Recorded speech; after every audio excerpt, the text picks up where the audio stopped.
여러분 저를 한번 잘 봐주시기 바랍니다. 저를 여러분 어떻게 생각하시는지 모르겠지만은요, 저는 참 손이 많이 가는 사람입니다. 미숙하고 독립성이 좀 부족한 그런 부분이 많으니까 누군가의 도움이 없거나 챙겨주지 않으면 진짜 혼자 뭘 하기가 참 쉽지 않아요. 특히 IT 부분 같은 경우에 뭐 교회 영상이나 음향이나 또 아니면 어떤 핸드폰이나 컴퓨터 같은 이런 디지털 쪽에는 정말 문외한이고요. 뭐라 그럴까요? 그 요즘 젊은 아이들 말로 손이 금손이 아니라 그 손입니다. 아시죠? 은가손. 그런 손이라고 좀 할 만할 정도로 그렇게 저는 손이 많은 타입이라고 할 수가 있겠습니다. 지난주에 이런 일이 있었어요.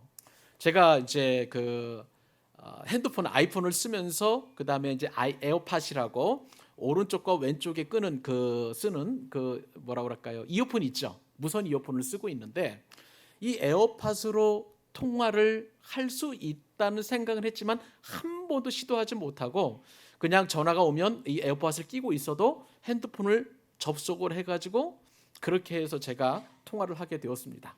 할인이가 그것을 안타깝게 여기면서 아빠 오른쪽에 있는 에어팟 두 번 더블 클릭하면 이 통화가 되는데 왜 한 손으로 이렇게 그 통화를 하느냐고 이렇게 이야기를 하더라고요.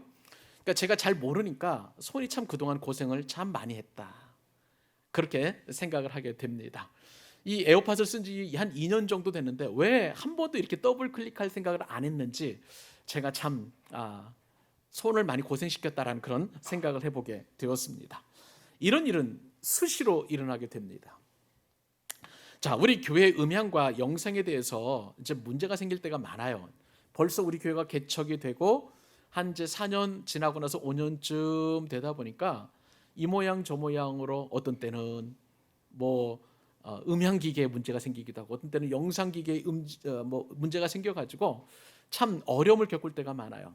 그러면 제일 먼저 하영이에게 도움을 구합니다. 그리고 하영이도 해결하지 못하면 우리 교회 개척 때 영상이나 음향을 세팅해 주신 집사님께 부탁을 드려요. 그렇게 해서 해결을 하곤 합니다. 이제 우리 교회가 이제 인테리어를 한 지 벌써 한 4년 6개월 정도 이렇게 되다 보니까 여기저기서 조금씩 문제가 생겨요. 그럴 때면 제가 직접적으로 손을 대는 것이 아니라 우리 교회 인테리어를 도와주신 김민영 집사님, 서울 광염교회 집사님이시죠? 집사님께 부탁을 해가지고 집사님 요게 좀 문제가 생겼는데 좀 도와주실 수 있으신가요? 하면서 부탁을 드리게 됩니다. 어떤 때 제가 한번 이렇게 손을 댔다가 일이 더 커지는 바람에 그 다음부터는 자신감을 잃어버리고 전문가에게 맡기는 그러한 상황인 것입니다. 저 혼자로서는 도저히 이런 문제들을 해결할 수 없다고 생각이 됩니다. 근데요, 제가 이렇게 누군가의 도움을 받는다는 것은 거의 기적에 가까운 일이었어요. 왜냐하면 저는 원래 완벽주의적인 그런 삶을 살았던 사람이었습니다. 젊었을 때 저를 보면 인정받고 싶은 마음이 가득했던 것 같아요.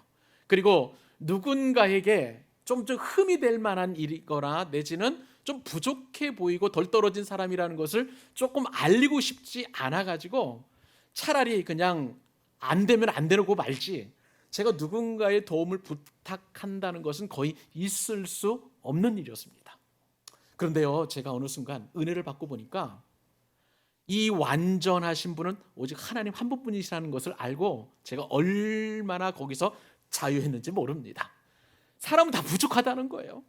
아무리 제가 완벽주의를 꿈꾸고 완전하다고 할지라도 하나님만 완전하시지 이 땅에서 완전하고 완벽한 사람은 아무도 없으니 반드시 누군가의 서로 도움을 주고받는 그것이 성경적이다라는 그런 말씀을 큐티하면서 제가 깨닫고 나서는 이제는 스스럼 없이 도움을 요청하는 거예요. 이제는요, 얼마나 도움을 잘 요청하냐면 뻔뻔하다 싶을 정도로 그렇게 도움을 잘 요청하다는 것을 알고 있습니다. 여러분, 부족하고 연약한 것을 인정하지 않는 것이 바로 교만이에요. 교만입니다. 그렇기 때문에 우리는 누군가의 도움을 주고받는 것을 자연스럽게 생각하는 것, 그것이 겸손이자 이 땅을 살아가는 지혜인 줄로 믿습니다. 왜냐하면 여러분 한번 생각을 해보세요. 여러분들 당장 오늘 교회에 오실 때에 이제 교회로 오기 위해서 물론 승용차로 오신 분들도 계시겠지만 전철이나 대중교통을 타고 오신 분들이 계실 거예요. 그런 분들은 누군가 운전을 해주니까 교회로 올 수 있는 그런 것 아니겠습니까? 나 혼자 그것을 하기 위해서 걸어온다? 그러면은 멀리 사신 분들은 아마 지난밤부터 걸어오셔야 오늘 예배에 참석하실 수 있었을 거예요. 그만큼 누군가의 도움을 받는다는 것은 굉장히 지극히 당연한 일이고요. 또 그것을 우리의 도움을 받는 것도 또한 당연하다고 여겨질 수 있는 것입니다. 현재 우리가 누리고 있는 모든 것들은 나 혼자 해결할 수 없는 것들이 참 많아요. 그리고 내 노력만으로 할 수 없는 모든 일들도 많습니다. 인간의 한계는 너무나 분명하기 때문에 그렇습니다. 사랑하는 여러분, 이거 하나만은 꼭 기억해 주시기 바랍니다. 하나님은 저와 여러분을 돕는 배필로 만드셨다는 사실이에요. 돕는 배필로 창조해 주셨음을 여러분 꼭 기억하실 수 있기를 바랍니다. 우리가 인생을 살아가다 보면 얼마나 팍팍해요. 나 혼자 힘으로는 그것을 돌파할 수 없는 그런 상황들이 너무나 많이 있습니다만은 우리는 서로 돕고 도움을 받아야 하도록 하나님께서 저와 여러분을 그렇게 만들어 주셨다는 거예요. 내가 있잖아요. 누군가를 위해서 희생을 하게 된다면 그것은 내 자신의 기쁨뿐만 아니라 내 도움을 받는 사람에게도 기쁨을 드리는 것이고요. 무엇보다도 하나님께서 크게 기뻐하는 일인 줄로 믿습니다. 사랑을 받아본 사람만이 사랑을 할 수 있듯이 도움을 받아본 사람만이 누군가를 도울 수 있는 돕는 배필이 될 수 있다는 거예요. 여러분을 축복합니다. 오늘 말씀을 들으면서 우리를 돕는 배필로 삼아주신 하나님의 은혜에 감사하실 수 있기를 바랍니다. 그리고 무엇보다도 예수님이 말씀하셨어요. 주는 것이 받는 것보다 복되도다. 주는 것이 받는 것보다 더 복된 그 복을 저와 여러분들이 다 같이 누리는 은혜가 있기를 주님의 이름으로 축복합니다. 자, 그러면 우리가 이제 돕는 배필 하나님께서 만들어 주셨다고 그랬는데 여러분 돕는 배필을 보니까요. 오늘 성경에 돕는 배필이 여러 종류가 나오는데 제일 먼저 우리가 생각해야 될 것은 진정한 돕는 배필은 하나님이시라는 사실이에요. 믿으시면 아멘. 그런데요, 사람들은 이 돕는 배필을 동물로 생각하기도 하고요. 때로는 일로 생각하는데 아니에요. 참된 돕는 배필, 최종적인 돕는 배필은 하나님이시라는 사실을 꼭 기억하실 수 있기를 바랍니다. 여러분 우리가 주일마다 계속 창세기 강의를 통해서 이제 하나님께서 이 에덴 동산을 만드신 이후의 그 일들을 우리가 계속 상고해 가고 있는데 하나님께서는 사람을 위해서 에덴 동산을 만드셨고요. 그리고 그곳을 아담을 통해서 다스리고 관리하도록 그렇게 하나님께서 만드셨습니다. 근데 여러분 에덴 동산을 관리하는 그 아담이 어떤 상황이었냐면요. 그 신분을 보니까 총각이었어요. 결혼하지 않은 그런 남자였다는 것입니다. 그런데 아담이 혼자 총각으로 살고 있었을 때 하나님 보시기에는 참 좋지 않았어요. 그렇기 때문에 이제 돕는 배필을 주셨는데 오늘 본문에 보니까 이 돕는 배필이 어떤 것인지 19절로 20절에 여러 종류가 나오는데 같이 한번 우리 읽어보기를 원합니다. 읽겠습니다. 시작. 여호와 하나님이 흙으로 각종 들짐승과 공중의 각종 새를 지으시고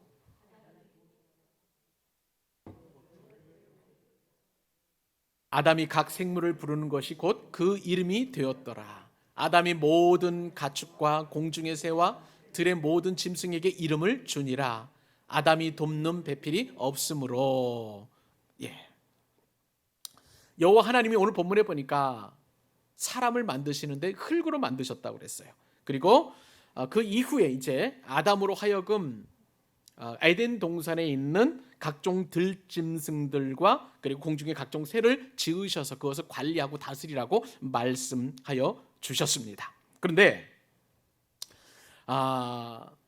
이 들짐승들과 짐승들을 보니까 그리고 또 공중에 나는 새들을 보니까 만들어진 재료가 무엇인지를 여러분 살펴보아야 돼요. 자, 오늘 가장 먼저 나오는 말씀이 여호와 하나님께서 뭐로 만들었다고요? 맞아요. 맞습니다. 흙으로 만들어졌어요. 흙으로 들짐승들도 만들고 날짐승들도 만들었다는 사실입니다. 자, 그러면 여러분 아담의 재료가 뭐라고 그랬죠? 흙이에요. 그리고 들짐승들과 날짐승들도 재료가 똑같이 흙이라는 사실이 굉장히 중요합니다. 여러분 남자도 흙으로 만들어졌고요. 짐승들과 새들도 흙으로 만들어졌습니다. 이것은 일단 염두에 두시고요. 그런 다음에 하나님께서 이제 돕는 배필을 주셨다. 돕는 배필이 없다라고 말씀해 주셨는데 그 이야기는 뭐냐면요. 하나님께서 이 들짐승들과 각종 공중에 나는 새들을 첫 번째 돕는 배필을 만드셨다고 했습니다. 만드신 거예요. 우리가 예전에 살펴보았습니다만 창세기 2장 18절 말씀에 따르면 여러분 한번 보세요. 창세기 2장 18절 말씀에 따르면 그 말씀에 하나님께서 보시기에 사람이 혼자 사는 것이 좋지 아니하니 내가 그를 위하여 뭐를 지으리라? 돕는 배필을 지으시라 해가지고 바로 하와를 만드신 것이 아니라 그 다음에 19절 말씀이 있다는 거예요. 돕는 배필로 공중의 새들과 그리고 짐승들을 만드셨음을 우리는 행간의 의미를 통해서 알게 됩니다. 그러니까 여러분 보통 돕는 배필 하면 이 배필이라는 우리나라 이 번역 말 때문에 굉장히 오해를 많이 합니다. 무슨 얘기냐면요, 배필이라는 것은 배우자를 말하는 거예요. 그런데 원어 성경에는 그렇지 않아요. 원어 성경 여러분 조금 어려운 말을 써서 죄송합니다만은 이 돕는 배필이라는 단어가 히브리 말로 에제르 케 네게도라는, 케는 이제 전치사이고 네게도라는 말인데 이 네게도라는 말하고 그 다음에 에젤이라는 말이 들어가 있습니다. 여러분 에젤 하면은 여러분 기억나는 게 뭐예요? 우리 교우님들 제 설교를 많이 들었으니까 에젤의 뜻은 알 거예요. 도움이라는 뜻입니다. 돕는 자라는 뜻이에요. 에젤. 그렇죠? 돕는 자라는 그런 뜻인데 여러분 잘 아는 그 말씀처럼 이 에젤이라는 단어는 대부분 하나님의 도움을 나타낼 때 나타내는 표현이에요. 시편 40편 말씀을 볼까요? 46편에 보니까 하나님은 우리의 피난처시요 힘이시니 환난 중에 만날, 그 다음에 뭐예요? 이 도움이 에젤이에요. 하나님만이 큰 도움이신데, 근데 이 에젤이라는 말이 구약 성경에 36번 나오는데 다 하나님의 도움할 때 에젤을 쓰는데 딱 두 번, 이 돕는이라는 단어, 이 오늘 본문 안에서만 이 에젤이 사람에게만 사용된 것을 보게 됩니다. 그리고 일반적으로 돕는 그 단어라는 것으로 단어로 이렇게 사용된 것을 보게 돼요. 그래서 이 에젤 하면 여러분이 잘 아는 말씀이 이제 사무엘상 7장인가요? 거기에 보면 사무엘이 이스라엘을 블레셋에서 구원하신 그 하나님에 대하여 하나님의 이름을 부를 때 에벤에셀이라는 단어를 씁니다. 그러니까 에벤 하면 그 뜻이 뭐냐면 돌이라는 뜻이죠. 에셀 하면 도움이라는 뜻이에요. 그러니까 하나님께서 이 구원의 돌이신 이 하나님께서 여기까지 우리를 도우셨다 해가지고 그때 불렀던 하나님의 이름이 에벤에셀이에요. 에벤에셀의 하나님은 우리를 지금까지 도우신 그 하나님, 큰 도움 되신 하나님을 이야기할 때 에벤에셀이랍니다. 여러분 에셀은요, 말씀드린 대로 에젤 혹은 에셀 다 똑같은 단어예요. 발음만 약간 다를 뿐이지 도움이라는 뜻을 가지고 있는데 영어 성경에 보니까 이 에젤이 어떻게 번역이 되어 있냐면 명사로 헬퍼라고 되어 있어요. 그러니까 여기 우리나라처럼 이렇게 형용사가 아니에요. 수식어가 아니에요. 돕는 배필, 도움 배필이라고 이렇게 보시면 되겠습니다. 그러니까 우리나라 성경이 조금 번역에 있어서 원래 원어의 뜻을 잘 담지 못한다라고 여러분 좀 인식하셨으면 참 좋겠고요. 또 하나 이 배필이라는 것이 오히려 우리는 명사로 받아들이는데 히브리 원어의 뜻에 따르면 명사가 아니라 수식하는 그런 뜻을 가지고 있어요. 그에게 꼭 알맞는 그런 뜻을 가지고 있습니다. 그러니까 여러분 돕는 배필하면 원어적인 뜻은 도움 그리고 그에게 알맞는, 이렇게 돕는 배필로 보시는 것이 정확한 표현이라고 할 수가 있겠습니다. 그러니까 여러분 보십시오. 그러면 그 뜻을 가지고 오늘 이 19절 20절 말씀을 보니 여호와 하나님이 흙으로 각종 들짐승과 공중의 각종 새를 지으셨다는 것은 아담에게 꼭 알맞는 돕는 배필로 이 공중의 새와 그리고 또한 동물들을 주셨다는 것을 우리가 어렵지 않게 이해할 수 있는 것입니다. 왜요? 왜 하나님께서 돕는 배필을 주셨을까요? 18절 말씀에 있는 것처럼 아담이 혼자 사는 것이 좋지 않기 때문에. 하나님께서는 모든 지으신 것이 하나님 보시기에 좋으셨습니다. 그러나 딱 한 가지, 아담은 혼자 사는 것이 좋지 아니하였다. 그래서 아담에게 이 돕는 배필, 도움인 그에게 꼭 알맞는 도움을 하나님께서 주셨다는 것입니다. 그래서 하나님께서 아담에게 주신 첫 번째 돕는 배필은 동물입니다. 여자를 주시기 전에 먼저 아담으로 하여금 동물과 친하도록 그렇게 말씀해 주신 것이죠. 그래서 아담은요, 하나님의 그 주신 사명에 따라서 동물의 이름을 지었습니다. 그리고 동물을 다스렸습니다. 동물을 관리하게 해 주셨습니다. 여러분, 아담이 동물의 이름을 짓는다는 것은요, 그 동물의 주인이라는 의미를 가지고 있어요. 이름을 짓는다는 것은 굉장히 어려운 일이면서도 또한 중요한 일이라고 할 수가 있겠습니다. 저도 부모로서 자녀들의 이름을 짓게 되었는데요, 할인이라는 그 이름은 하나님을 사랑하고 이웃 린자, 한자로 이웃린이에요. 하나님 사랑, 이웃 사랑, 성경 바이블 66권을 총체적으로 그렇게 해서 할인이가 되었습니다. 하영이는 하나님께 영광이라는 뜻을 가지고 있고요. 그렇게 이름을 지어 주었는데 아담이 동물들의 이름을 다 지었단 말입니다. 그런데요, 이것이 쉬운 일이 아니에요. 제가 이전 교회에 섬기던 교회 권사님, 제가 사역훈련했던 권사님의 성함이 김말이 권사님이셨습니다. 김말이. 안 웃으시네요? 김말이? 김밥말이 아니라 김말이 권사님이신데, 이 권사님의 부모님은 부산 분이세요. 그런데 이 부모님이 이제 결혼해서 자녀를 낳게 되는데 첫째 딸, 둘째 딸, 셋째 딸, 넷째 딸. 이 넷째 딸 권사님의 이름이 김말이 권사님이세요. 그러니까 그 부모님의 입장에서 보면은 딸만 주르륵 계속 나니까 넷째 딸을 낳고 나서 더 이상 딸을 안 낳았으면 좋겠다. 그래서 한자로 끝 말자를 쓰고 이로써 이할 때 그 이를 쓴 거예요. 그러니까 김말이 권사님이면 이 딸이 마지막 딸이다라는 그런 의미로 김말이 권사님이라고 이름을 지어주셨다는 거예요. 근데요, 이름대로 그 뒤에 자녀를 하나 더 낳았는데 아들을 낳았다는 거예요. 그런 이름을 제가 이렇게 알게 되었습니다. 자, 오늘 본문에 보니까 아담은 최초에 이제 동물들의 이름을 다 지었어요.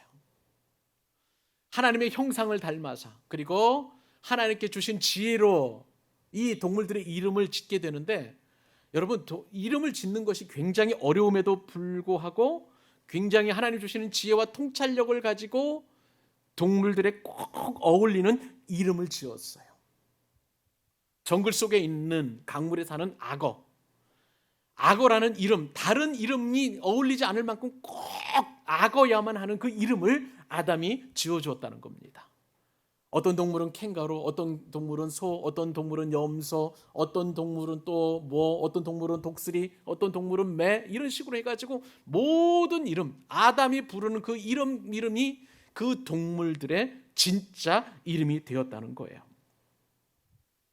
아담이 동물들의 이름을 지었는데요, 참 기가 막힌 것은 똑같은 이름이 하나도 없어요. 하나도 없습니다. 모든 가축과 모든 공중에 나는 새들과 모든 들짐승들에게 이름을 지어 주었는데 똑같은 이름이 하나도 없어요. 그만큼 아담은 매우 뛰어난 지혜를 가진 그런 사람이었습니다. 그리고 무엇보다도 이름을 지을 때는요, 뜻이 좋아야 돼요. 그리고 부르기도 좋아야 합니다. 그런데 아담은 이 모든 것을 다 고려해서 짐승들의 이름을 지었던 것이죠. 그러고 보니까 여러분 한번 생각해 보세요. 토끼는 토끼같이 느껴지죠. 거북이는 거북이같이 느껴집니다. 곰은 곰 같고, 그리고 쥐는 쥐같이 여겨지는 정말 기가 막힌 이름을 지었습니다. 아담이 지은 동물 이름을 보니까 원숭이가 곰일 수가 없고요, 소가 낙타가 될 수가 없는 것 같고, 당나귀일 수는 없다는 것을 우리는 정확하게 인식할 수 있습니다. 이렇게 아담은 하나님이 주신 이름 짓는 사명을 잘 감당하게 되었습니다. 그만큼 아담은 뛰어난 사람이었어요. 그런데 아담이 이렇게 이제 동물을 가까이 하면서 이름을 짓고 그 특성도 알고 또 그러다 보니까 아담이 왠지 모르게 섭섭하고 서운한 것이 한 가지 있었어요. 무슨 얘기냐면, 이름을 지으면서 그 동물들의 특성들을 잘 보니까 다 암수 한 짝이 있는 거예요. 개도 암수가 있고요, 소도 암수가 있는 겁니다. 다 동물들마다 다 짝이 있는 거예요. 그런데 그 동물들의 이름을 짓는 아담 혼자만 자기 혼자 있다 보니까 이것이 아담에게는 굉장히 큰 외로움과 쓸쓸함이 되었고요. 그것을 하나님이 보시니까 보시기에 좋지 않았다라고 성경에 그렇게 기록되어 있는 것입니다. 여러분, 오늘 말씀을 보면서 짐승은 사람과 똑같이 지음받았다고, 흙으로 지음받았다고 말씀을 드렸잖아요, 여러분. 그런데 짐승이나 동물이 돕는 배필이 될 수 없는 한 가지 이유가 있었습니다. 재료는 똑같지만 아담처럼 그 코에 생기를 불어넣어주지 않으셨기 때문에 동물들은 아담에게 돕는 배필이 될 수 없었다는 거예요. 근데 여러분, 그럼에도 불구하고 사람들은요, 짐승을 동물들을 돕는 배필로 여기는 사람들이 많이 있는 것을 보게 됩니다. 현대가 어떤 시대입니까? 외로움을 많이 느끼는 시대예요. 굉장히 고독한 시대입니다. 현대 이 정글과도 같은 이 시대를 살아갈 때 사람들마다 다 외로움을 느끼고 있어요. 근데 그 외로움을 극복하기 위하여, 또 스트레스를 해소하기 위해서 어떤 사람들은 행복감을 느끼고 치매 예방에 도움을 받기 위해서 애완동물을 키우고 돕는 배필로 삼고 있는 사람들이 적지 않습니다. 이제는요, 말씀을 들어보니까 애완동물이라는 표현도 하면 안 돼요.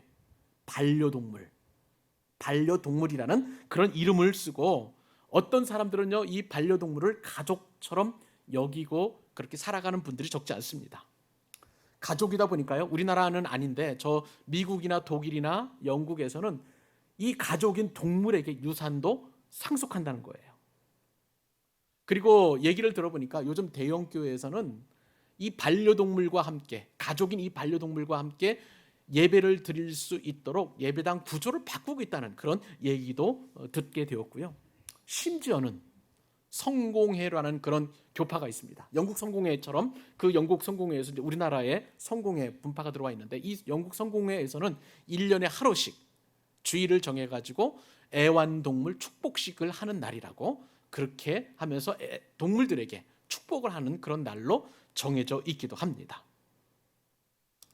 얼마 전에 한 목사님을 만났는데 그 목사님이 하시는 말씀을 듣고 제가 여러 가지 생각을 하게 되었습니다. 그 교회 집사님께서 무려 13년 동안 키웠던 애완견이 죽게 되었다는 거예요. 애완동물이. 그런데 그 상실감이 너무나 커가지고 집사님 한 분이 가족을 잃었기 때문에 내가 너무 슬프니까 목사님 저를 위해서 위로 예배를 드려달라고 그렇게 말씀을 하셨다는 거예요. 그 말씀을 듣고 목사님께서 굉장히 난감해하셨다, 그렇게 말씀을 하시는 이야기를 듣게 되었습니다. 사랑하는 여러분, 오늘 말씀에서 하나님은요, 동물은 돕는 배필 될 수 없음을 말씀해 주고 계십니다. 동물에게도 생명이 있다는 것은 저도 분명히 인정합니다. 그러나 결정적으로 사람과 다른 것은요, 동물에게는 영이 없다는 거예요. 하나님께서 그 코에 생기를 불어넣지 않으셨기 때문에 그렇습니다. 그렇기 때문에 동물은 사람처럼 죄를 짓지 않고 그냥 동물은 본성대로 살아갈 수밖에 없습니다. 이런 반려동물에게 세례를 줄 수 없고요, 또한 반려동물에게 성경을 가르칠 수도 없고 복음을 전할 수도 없는 거예요. 무엇보다도 동물들이 아프다고 제가 신방할 수도 없는 그런 상황이라고 생각할 수 있습니다.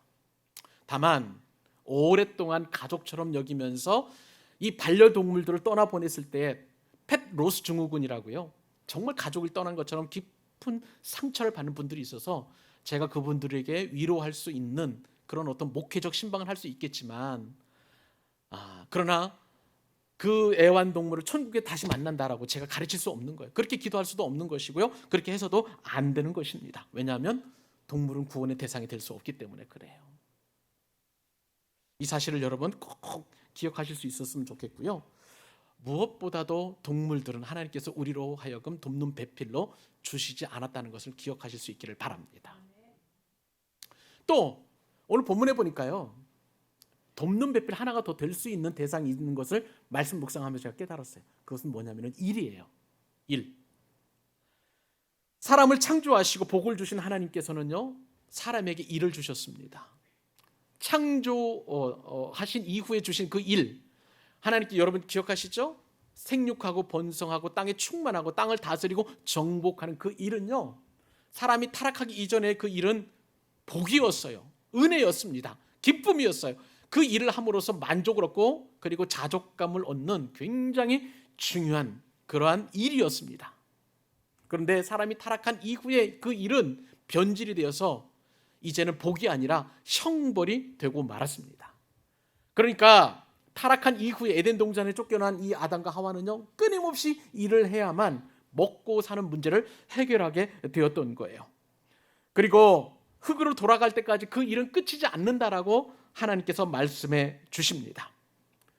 일이 얼마나 타락을 하게 되었냐면, 여자가 이제 잉태해서 자녀를 순산할 때 원래는 자연스럽게 순산할 수 있었는데요, 타락한 이후에 또 성경 말씀을 보게 되면 고통이 더해졌다고 그러는 거예요. 고통이 더해졌다. 그러니까 자녀를 출산하는 기쁜 일이 고통스러운 일이 되었다는 것을 성경은 말씀하고 있고요.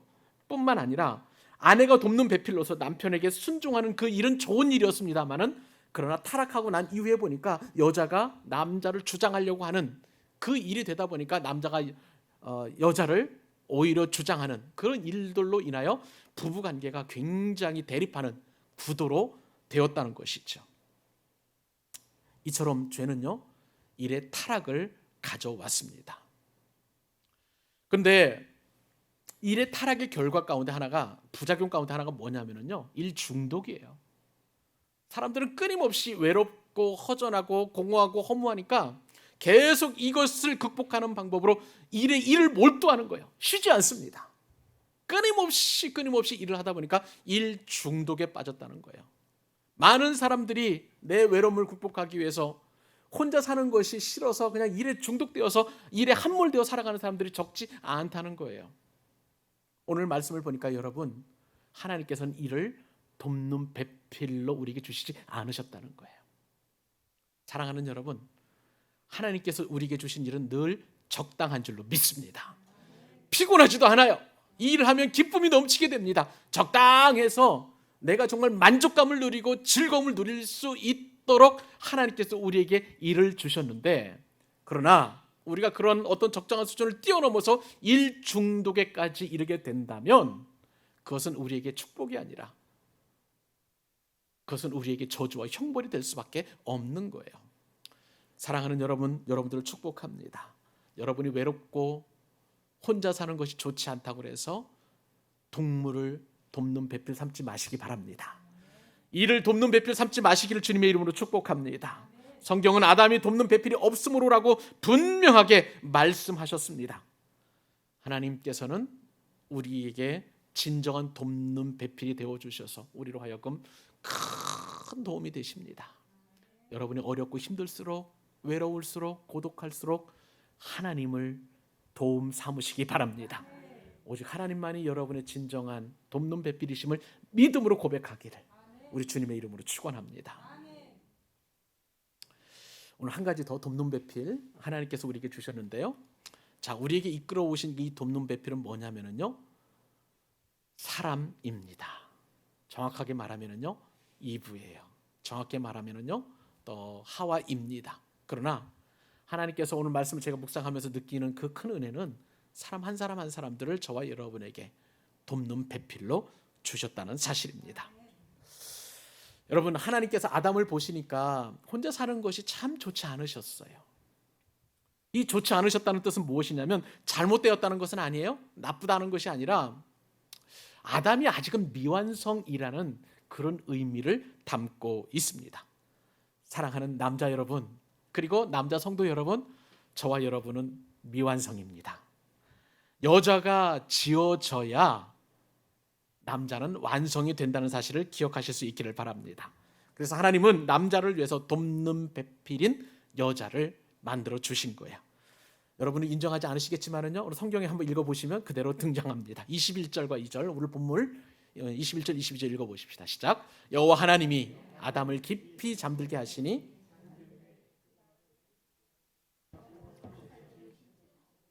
여호와 하나님이 아담에게서 취하신 그 갈빗대로 여자를 만드시고 그를 아담에게로 이끌어 오시니. 아멘. 자, 여기에 보니까요, 오늘 이 본문 이 두 절 말씀은요, 여자 탄생 이야기인데요. 근데 인류 최초의 사건들이 잔뜩해요. 무슨 말씀이냐면은 이 두 절 말씀에 보니까 인류 최초로 마취가 이루어졌다는 사실이에요. 그리고 인류 최초로 사람의 말이 기록되어 있는데 이 사람의 말은 어떤 말이었느냐? 놀랍게도 아내에게 바치는 노래예요. 사랑의 세레나다를 부르고 있는 것입니다. 그리고 최초의 혼인이 오늘 본문에 기록되어 있습니다. 그러니까 인류 역사상에 정말 최초의 사건들이 이 두 절 안에 다 기록되어 있다는 거예요.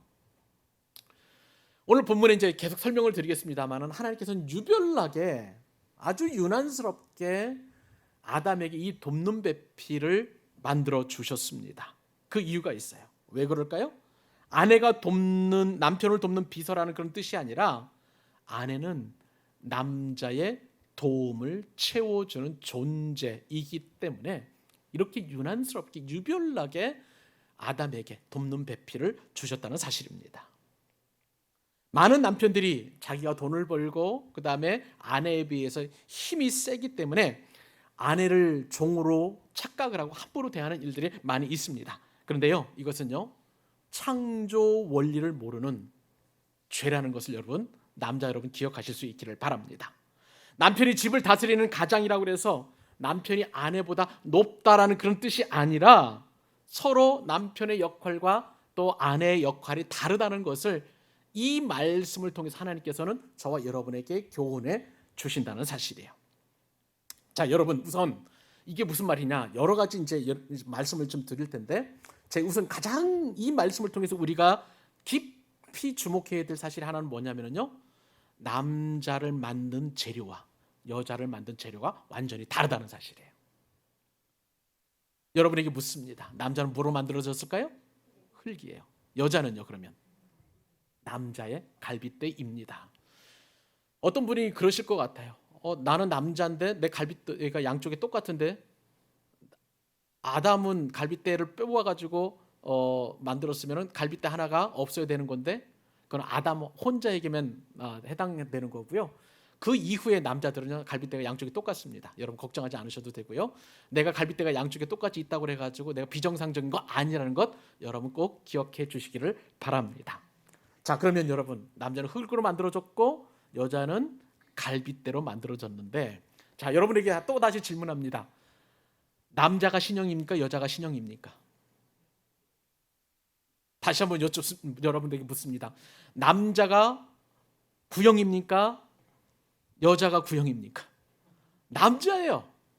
남자는 1차 가공품이고요. 여자는 2차 가공품입니다. 남자가 오래된, 연식이 오래된 모델이에요. 여자가 신식 모델이라는 것을 여러분 기억하실 수 있기를 바랍니다.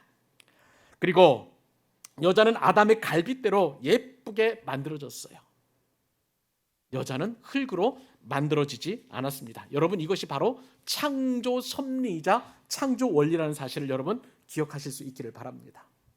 이것이 왜 중요하냐? 동물은요, 흙으로 만들어져서 인격이 없어요. 도덕도 없어요.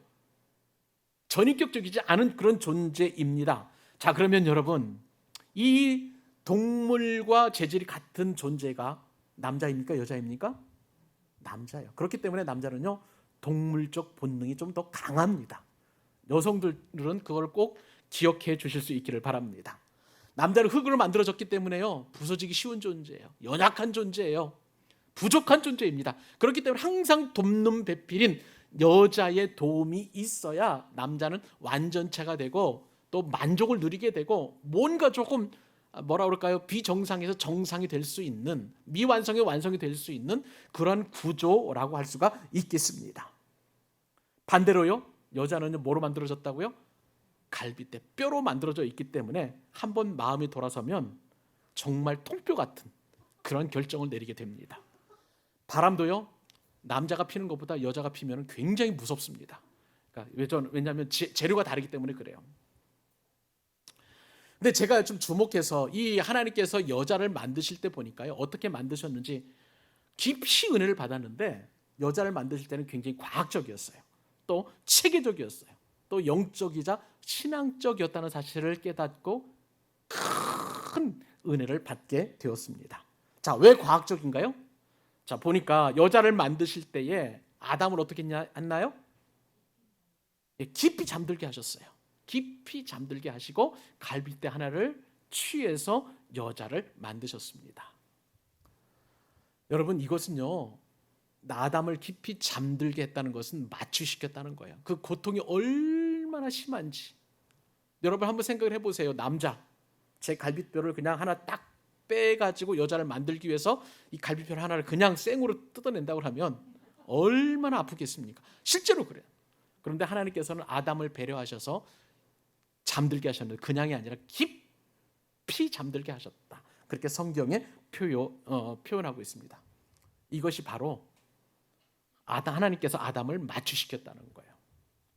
놀라운 일이 있습니다. 이 말씀이요, 실제로 그 이후에 19세기에 마취제를 개발하는 아주 중요한 단서가 되었다는 거예요.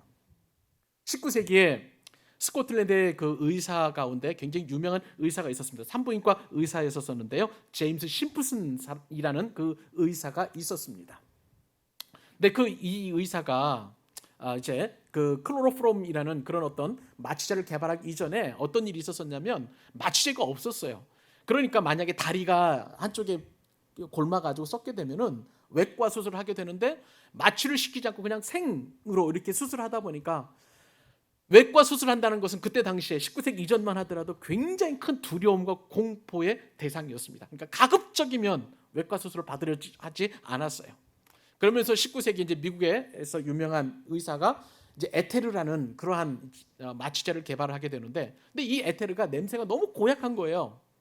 그러니까 이 마취제를 될 수 있으면 안 맞으려고 많은 사람들이 그렇게 했더랍니다.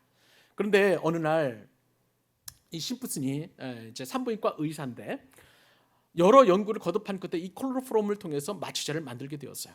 클로로폼은 이게 피부에 닿으면 국부 마취도 되지만 이것을 코를 통해서 흡입하게 되면 되뇌의 기능을 조금 마비시켜 가지고 이제 전신 마취를 할 수 있는 그런 어떤 상황이 되었습니다. 그런데 이것이요, 사람들의 굉장히 센세이션을 일으켜 가지고 많은 사람들이 반대했어요. 사람을 죽이는 게 아니냐. 특히 그리스인들도 아주 발벗고 이 심프슨의 이 논문에 대하여 굉장히 공격을 많이 하게 되었습니다. 그런데요, 심프슨이 어느 날 기자회견을 하면서 내가 이렇게 클로로폼을 만들게 된 그 원인은 창세기 2장 19절 말씀, 20절 말씀, 21절 말씀, 이 말씀을 묵상하면서 하나님께서 아담을 마취시켰다는 것을 많은 사람들에게 인식을 시켰다고 합니다. 그리고 나서 실제로 여러 시행착오를 겪어서 이제 영국 황후의 이제 출산을 돕는 그 일에 이렇게 클로로폼을 통해서 마취시켜 가지고 아이를 출산하게 되니까 이것이 공식적으로 인정받는 계기가 되었어요. 그래서 스코틀랜드 사람으로서는 처음으로 이 의학계에서 경이라는, 영어로 솔러라고 이렇게 이야기하는데요, 그 경이라는 이름을 받을 정도로 의학 발전에 혁혁한 공을 세운 사람이 바로 제임스 심프슨 경이었습니다. 이 사람은 이렇게 마취제를 개발할 정도로 오늘 본문이 배경이 되었다는 것, 하나님께서 아담을 수술시키기 위해서 깊이 잠들게 하셨다는 거예요. 이것이 바로 하나님이 아담을 향하신 배려라는 사실입니다. 그렇게 해서 여자가 태어났어요. 또 오늘 본문에 보니까 여자를 만드실 때 하나님께서는 또 어떤 방법을 동원하셨냐면 아담을 깊이 잠들게 하셨다는데, 이것을 신앙적으로 보니까 세상에 대하여 잠을 자게 하신 것이라고 우리가 이해할 수 있다는 거예요. 여러분, 깊이 잠든다는 것은 성경에서 잠이라는 것은 항상 죽음과 연결되어 있습니다. 죽었다는 거예요. 잠시지만 하나님께서는 아담을 죽게 만드셨다는 사실입니다. 이것이 왜 중요할까요?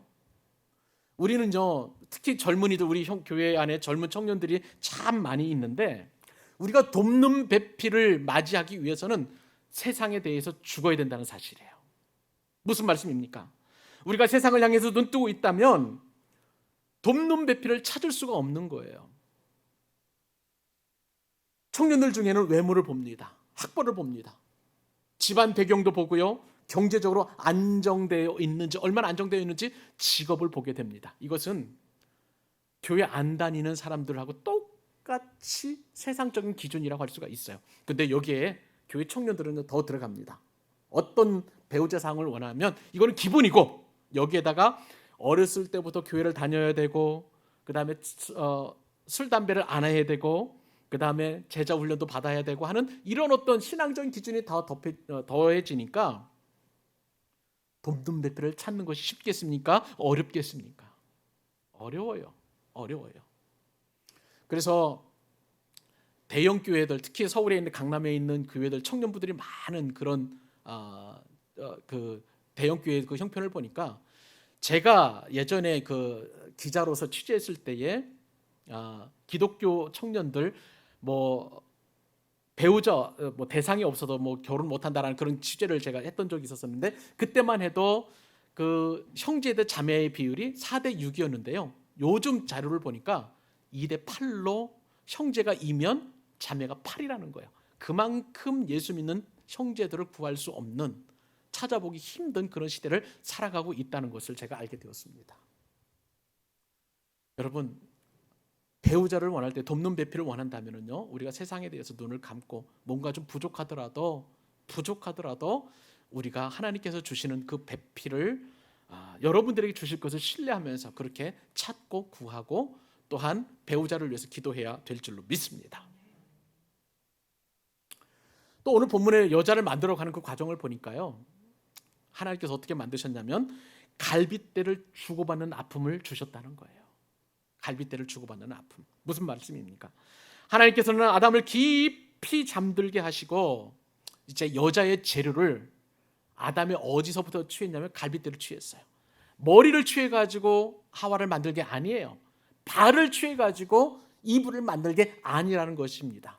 갈빗대를 취했다는 그 이유가 있어요. 왜냐하면요, 그 갈빗대를 취한다는 것은 남자와 여자가 동등하다는 거예요. 파트너십을 가지고 있다는 거예요. 그만큼 남자와 여자는 이렇게 동등하다는 것을 이 말씀을 통해서 우리가 알게 됩니다. 근데 참 재밌는 것은요, 이 갈빗뼈로 번역된 히브리어가 첼라라는 단어를 쓰고 있는데, 이것이 구약 성경에 32번 나와요. 그런데 대부분의 그 다른 구약 성경 본문에 보면 옆구리라는 그런 뜻을 가지고 있어요. 옆. 그런데 오늘 본문에서만 갈빗대라고 표현을 되어 있는데, 옆구리나 내지는 골방, 그러니까 안방 옆에 있는 골방. 여러분 이제 성전에 보면은, 성경 읽다 보면은 골방도 항상 이 첼라라는 단어를 써서 골방을 표현할 때 그렇게 쓰고 있는데, 결국은 여자의 본적이 어디냐면요, 남자의 옆구리라는 거예요. 남자는요, 여자가 옆에 있을 때 안정을 누립니다. 여자 역시도 본적이 남자의 갈빗뼈이기 때문에 남자 옆에 있어야만 안정을 누리는 것입니다. 왜냐하면 여자의 본적은 남자의 옆인 거예요. 그래서 하나님께서는 이렇게 갈빗대를 취해서 만든 것이라고 할 수가 있겠습니다. 그러므로 여러분, 우리 그리스도인들은요, 여자를 때려서는 안 됩니다. 내 옆에 있는 사람을 때리게 되면 나를 때리는 것과 똑같아요. 그래서 여자를 때리지 말았으면 좋겠고요, 여자를 학대하면 남자는 외로워집니다. 그러나 여자를 행복하게 해주면 남자는 행복을 누릴 수가 있는 거예요. 여자가 옆에 있다는 것은 나의 동료이자 나의 친구이자 나의 파트너라는 뜻을 가지고 있다는 거예요.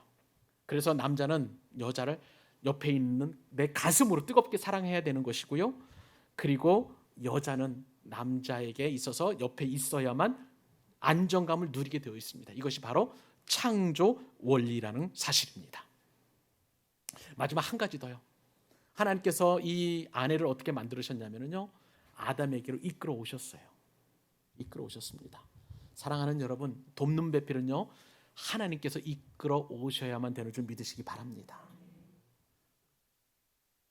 이것이 하나님께서 정해 주신 결혼 원리예요. 그런데 요즘 사람들은 남자와 여자가 눈이 맞아가지고 결혼하잖아요. 하나님이 없이 결혼하니까 쉽게 이혼하는 거예요. 쉽게 결별을 하고, 아무리 뜨거운 사랑으로 그렇게 결혼했다고 할지라도 그 상이 쉽게 식어지고, 그리고 나서 또 쉽게 또 결별되는 것을 보게 됩니다. 배우자는 하나님께서 이끌어 오셔야 되는 거예요. 그래서 우리 젊은 청년들 기도할 때, 하나님, 나의 배우자를 이끌어 주옵소서. 여러분 그렇게 기도하실 수 있기를 바랍니다. 오늘 말씀을 정리합니다. 하나님은 미완성인 남자를 위해서 돕는 배필인 여자를 주셨습니다. 남자는 돕는 배필로 창조의 꽃으로 귀한 여성을 주신 그 여성을 존중해야 하고 사랑해야 되는 줄로 믿습니다.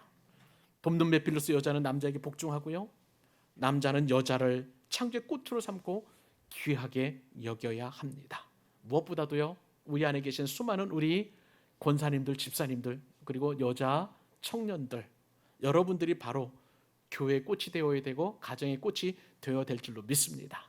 우리 교회만큼은 정말 서로 돕는 배필이 되어서 하나님께 영광을 올려드리는 귀한 은혜가 있기를 우리 주님의 이름으로 축복합니다.